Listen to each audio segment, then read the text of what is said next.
দাদা তুমি ওখানে যেও না, মানা আছে।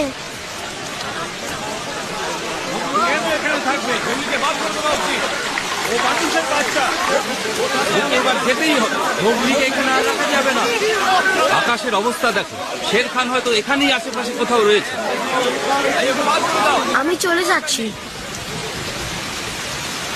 আমি চাই না যে আমার জন্য কারোর বিপদ হোক। মোগলি, গুহায় ফেরত যাও। মানুষের বাচ্চা মানুষের সঙ্গেই থাকবে। আমরা তো ওকে সন্তানের মতো বড় করেছি। ও যেভাবেই হোক মোগলিকে শেষ করবে। আকিলা, আমি তোমাকে সাহায্য করতে পারি। বগলি ঠিকই বলছে, ওর নিজের ঘরে ফেরার সময় এসে গেছে। না, আমি তোমাদের কাছে ওকে এনেছিলাম, এখন আমিই ওকে ফেরত নিয়ে যাব। আমি ওকে যেতে দেব না। ও আমার সন্তান। আমরা জানতাম একদিন এমনটাই হবে। আমরাই ওর পরিবার, ও শুধু আমাদেরই চেয়ে। রাক্ষা, শোনো, একমাত্র ওখানেই ও নিরাপদে থাকতে পারবে।